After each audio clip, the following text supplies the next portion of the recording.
అదో private venture. చుట్టూ ఎటు చూసినా కరెంటు స్తంభాలే, విద్యుత్ ట్రాన్స్ఫార్మర్లు కూడా ఉన్నాయి. వీటన్నింటికి ఒక్క రూపాయి ఖర్చు పెట్టలేదు. అయినా నిరంతరం విద్యుత్ వెలుగులే. అదెలా అనుకుంటున్నారా? అధికారాన్ని అడ్డం పెట్టుకుని వైసీపీ నేత కొడాలి నాని చేసిన విద్యుత్ చౌర్యమిది.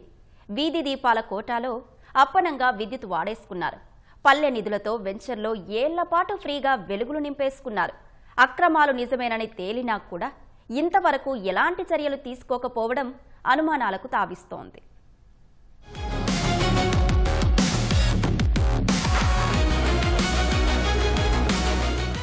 ఇది మాజీ మంత్రి వైసీపీ నేత కొడాలి నానికి చెందిన కన్వెన్షన్. కృష్ణా జిల్లా గుడివాడ మండలం లింగవరం గ్రామంలో ఉంది. వైసీపీ అధికారంలో ఉండగా నాటి ముఖ్యమంత్రి జగన్ 2021లో లింగవరంలో పర్యటించారు. ఆ సమయంలోనే కొడాలి నాని అధికారాన్ని అడ్డం పెట్టుకుని కే కన్వెన్షన్ ను ఆనుకుని ఉన్న తన వెంచర్లో అధికారులు బెదిరించి మరీ పంచాయతీ నిధులతో వీధి దీపాలు ఏర్పాటు చేశారు. ఈ ప్రైవేటు వెంచర్ కు నాటి పంచాయతీ కార్యదర్శి పి జనార్దన్ రావు పేరుతో కనెక్షన్ తీసుకున్నారు.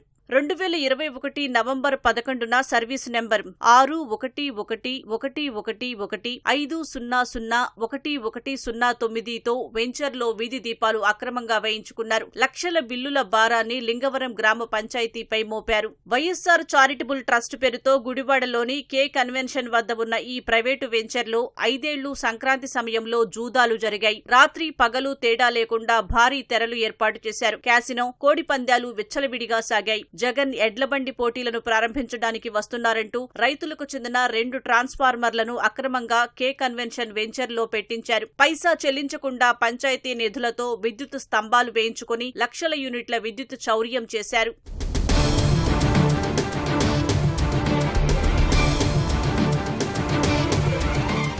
కొడాలి నాని అక్రమాలపై ఫిర్యాదులు అందటంతో 2025 ఏప్రిల్ 30న యాంటీ పవర్ థెఫ్ట్ స్క్వాడ్ ఆధ్వర్యంలో కే కన్వెన్షన్ లో తనిఖీలు చేశారు. రికార్డులు పరిశీలించి అక్రమాలు నిజమేనని తేల్చారు. విద్యుత్ చౌర్యానికి పాల్పడిన తీరుపై ఉన్నతాధికారులకు నివేదికలు సైతం పంపారు. అయితే నెలలు గడిచినా విచారణ పేరుతో కాలయాపన చేశారే తప్ప చర్యలు లేవు. కొడాలి నాని తన ప్రైవేటు స్థలాల్లో పంచాయతీ డబ్బులతో వెలుగులు పూయించినా చర్యలు తీసుకోకుండా కొందరు అధికారులు అడ్డుపడుతున్నట్లు తెలుస్తోంది.